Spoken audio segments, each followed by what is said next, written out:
उन्हेर में मंगलवार को दोपहर फूड एंड सेफ्टी विभाग के द्वारा नगर में सैंपलिंग की कार्रवाई करते हुए नगर में पहुंची मिठाई और नमकीन के नमूने लिए टीम की नगर में खबर होने के लगते व्यापारियों में हड़कंप मच गया। दबी जुबान से व्यापारी कहते हुए सुने गए कि थोड़ा सा व्यापार चलता है और अधिकारी के आने से व्यापार चौपट हो जाता है। Food and safety inspector Almelu PV madam ने बताया कि शिकायत के आधार पर पुराने बस स्टैंड पर जीवन राठौर की मिठाई नमकीन की दुकान पर मावा मिठाई व नमकीन के नमूने लिए गए, जो जांच के लिए भोपाल प्रयोगशाला में भेजे जाएंगे। रिपोर्ट आने के बाद कार्रवाई होगी।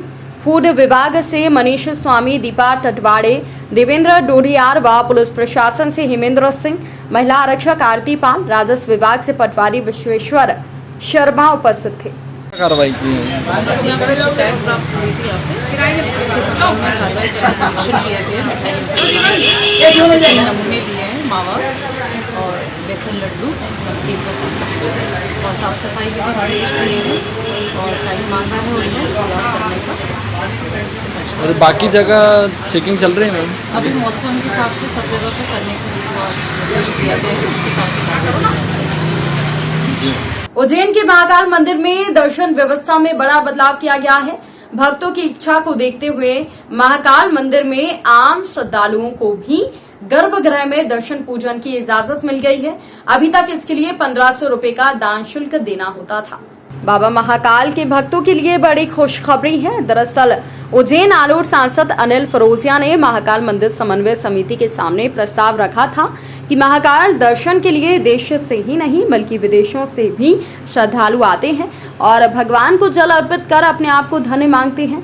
काफी समय से श्रद्धालुओं के द्वारा मांग की जा रही थी कि समान दर्शनार्थियों को भी गर्भगृह में जल चढ़ाने की अनुमति दी जाए। ऐसे में मंदिर प्रकाशक गणेश धाकर ने बताया कि श्रद्धालुओं के उत्साह को देखते हुए व्यवस्था में बदलाव किया गया है। अब सामान्य दर्शनार्थी भी गर्भगृह में मंगलवार से शुक्रवार दोपहर 1 बजे से 4 बजे बाबा महाकाल को जल अर्पित कर पाएंगे। अभी तक इसके लिए 1500 रुपए का दान शुल्क देना पड़ता था।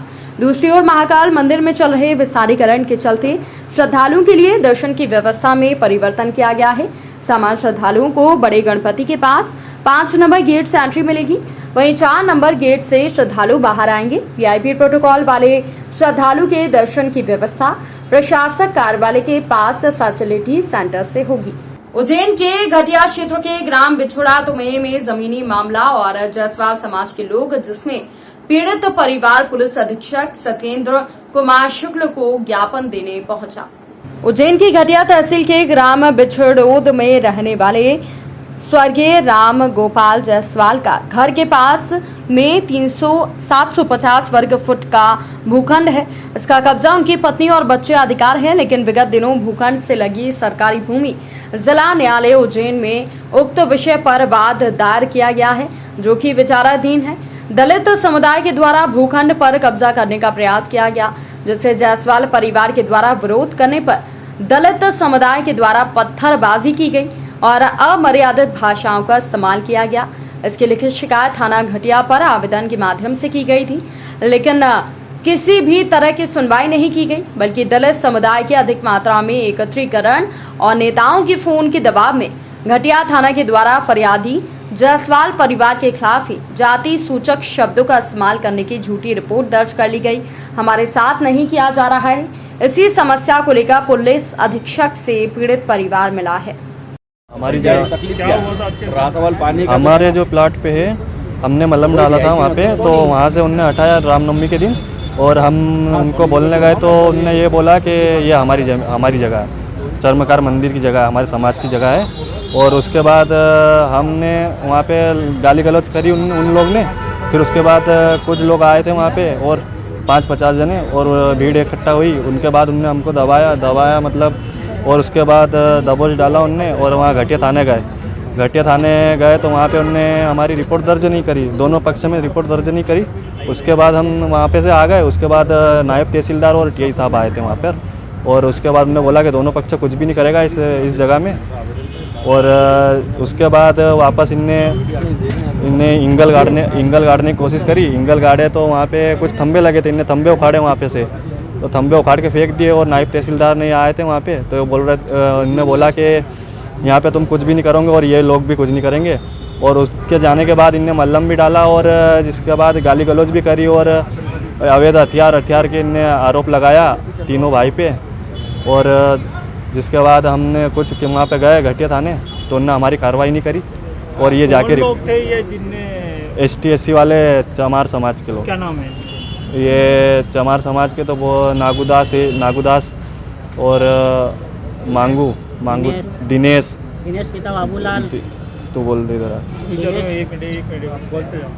दिनेश पिता बाबूलाल और हरी पिता बग्गा जी। हाँ ठीक है आपका नाम बताओ। आयुष्मान जायसवाल। इन दिनों शादी विवाह का समय चल रहा है। बड़ी संख्या में शहर से लेकर ग्रामीण क्षेत्र तक शादियों का माहौल बना हुआ है और अब शादियों में से भी विवादों की खबरें आने लगी हैं। शादी में घोड़ी को पिन चुबाने को लेकर हुआ विवाद। बारात निकलते समय ही समझौता हो गया था।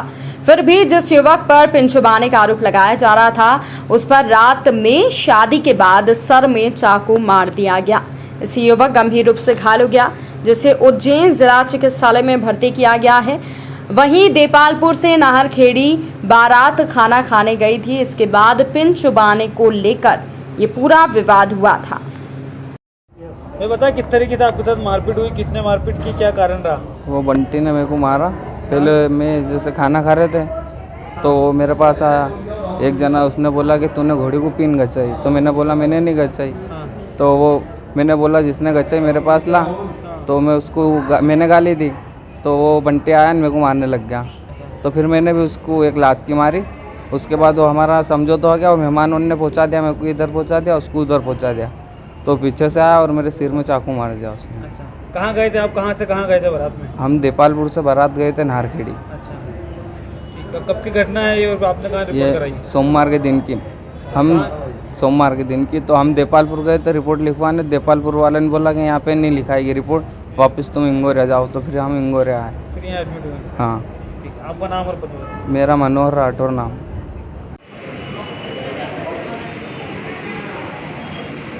बताइए क्या मामला हुआ है आपके साथ? ये नाहरखेड़ी बारात गए थे। बारात में घोड़ी को जो पिन गचा दी किसने, तो इसका नाम लिया था। तो इसने गाली गुप्ता करी तो उसको उसने रेपड़ मार दी, चाकू मार।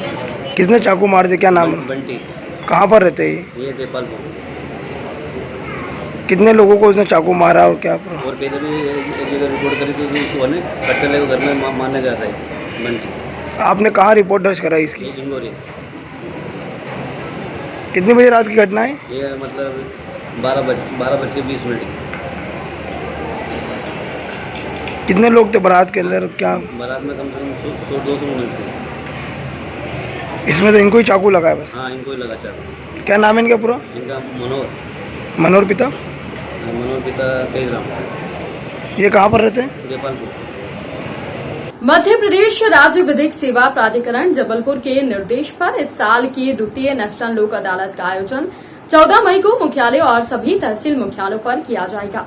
प्रचार प्रसार के लिए आयोजित प्रेस वार्ता में आर.के. वाणी ने पक्षों से अपील की कि वो अपने प्री लिटिगेशन पटना को नेशनल लोक अदालत में समझौते के माध्यम से राजीनामा के आधार पर पकड़ों का निराकरण पूर्वक समाधान कर सकते हैं। लोक अदालत में दोनों ही पक्षों की जीत और हार नहीं होती।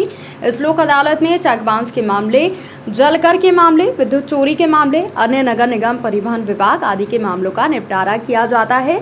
इस प्रकार नेशनल लोक अदालत में लंबित मामलों का निपटारा किया जाएगा।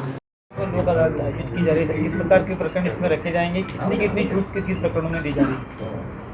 देखिए, ये जो लोक अदालत नेशनल लोक अदालत का आयोजन 14 मई 2022 को हो रहा है, ये दूसरी लोक अदालत है इस साल की। पहली लोक अदालत 12 मार्च को आयोजित की गई थी और इसमें हमने जो है दीवानी, आपराधिक, चेक बाउंस, पारिवारिक मामले, मोटर दुर्घटना के मामले, विद्युत मामले, बैंक रिकवरी के मामले, लेबर से संबंधित मामले, भू अर्जन और अन्य सभी प्रकार के प्रकरण जो है वो इसमें रखे हैं। इसमें बैंक रिकवरी, जल कर, संपत्ति कर, विद्युत विभाग से संबंधित सभी प्रकार के प्री लिटिगेशन प्रकरण भी रखे हैं। लगभग कितनी प्रतिशत छूट किन किन प्रकरणों में दी जा रही है, किस प्रकार का क्राइटेरिया रखा गया है? देखिए, इसमें लोक अदालत में हमने कुल मिला के 44 न्यायिक खंडपीठ जो है वो गठन किए पूरे जिले भर में और हमारे यहाँ उज्जैन में 22 खंडपीठें हैं जो हमने उस दिन गठित की हैं, और उसमें करीब 4,500 सिविल के प्रकरण हैं और 4,500 जो है वो लिटिगेशन के हैं और 6,000 जो है प्री लिटिगेशन के प्रकरण हैं। इस तरह से 10,500 प्रकरण टोटल रखे हैं। जहाँ तक छूट का संबंध है तो सिविल मामलों में संपूर्ण कोर्ट फीस में हम वापसी करते हैं और वो इस बार भी वैसे ही मिलेगी। सिविल प्रकरण में जो भी राजीनामा होते हैं कोर्ट फीस वापस की जाएगी। और जो प्री लिटिगेशन के प्रकरण हैं विद्युत चोरी के, उनमें जो है सिविल दायित्व में हमने 30% और 20% की छूट रखी है और अधिभार में जो है वो 100% ब्याज की राशि में 100% की छूट रखी है। इसके अलावा नगर निगम के जो जलकर से संबंधित मामले हैं उसमें 10,000 तक के मामलों में अधिभार में 100% की छूट है। 10,000 से 50,000 तक के मामलों में अधिभार में 75% की छूट है और उससे अधिक की राशि के मामलों में अधिभार में 50% की छूट दी जाएगी। संपत्ति कर के मामलों में 50,000 तक के मामलों में अधिभार में 100% की छूट है। 1 लाख रुपए तक के मामलों में अधिभार में 50% की छूट है और उससे अधिक के मामलों में अधिभार में 25% की छूट दी जाएगी। इसके अलावा धारा 138 में जो चेक से संबंधित मामले होते हैं, चेक के अनादरण से, उनमें भी समन शुल्क जो है वो 1% ही लगेगा।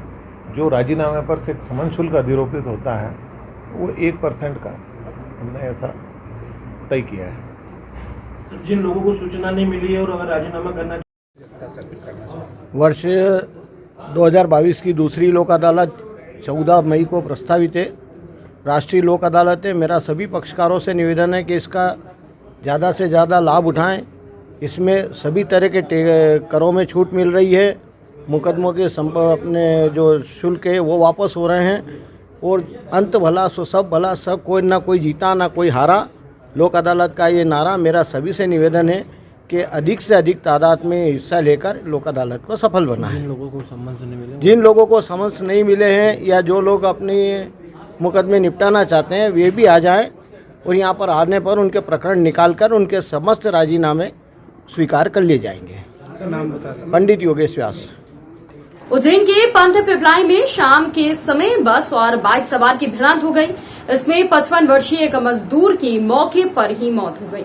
उज्जैन में एक बार फिर से बस से सड़क हादसा देखने को मिला है, जिसमें क्रॉसिंग करते समय पंथ पिपलाई के पास एक 55 वर्षीय मजदूर बख्शी लाल काम के लिए शक्करबासा गए थे। लौटते समय 6:30 बजे करीबन क्रॉसिंग पर पीछे से आ रही बेगम बस के टकराने से उनकी मौत हो गई। डायल 100 की मदद से मजदूर को जिला चिकित्सालय ले जाया गया। बताइए क्या मामला हुआ है? ये क्या है, शक्करवासा से काम के लिए गए थे जमालपुरा, जो बेनोरा से अंदर पड़ता है। काम के लिए गए थे, यहाँ से घर से निकले थे। ये कम से कम 5 साढ़े 5 बजे। तो ये कहीं रास्ते में रुक भी गए हुए थोड़े बहुत। तो ये 6 साढ़े 6 बजे जैसे ही क्रॉसिंग कर रहे थे, पीछे से बस आ रही थी। बस में किनकी बस थी? क्या बेगम बस थी। वो तो बस का तो वहीं रुक गई थी। वो तो बस तो स्टॉप पे रुक गई थी। अच्छा अच्छा। और इनकी मौत स्टॉप पे हो गई थी। हम क्या रास्ते में बाहर गए होते, हमको जैसे ही पता लगा, जैसे ही गाड़ी लेके 100 नंबर लेके आए। क्या नाम था इनका? कितनी उम्र थी? बख्शी राम जी थी। पिता भैरूलाल, जाति चमार। क्या उम्र थी इनकी? इनकी थी उम्र 55 का लगता। क्या काम करते थे? ये मजदूरी करते थे। इनके परिवार में कितने लोग हैं और क्या? इनके परिवार में एक इनका बड़ा भाई है और एक इनकी भाभी रहती थी इनके पास ने। और तो कोई परिवार में इनका भतीजा है, बड़े भाई के लड़के 3 लड़के हैं। आपका पूरा नाम बताओ। मेरा दिनेश सिसोदिया।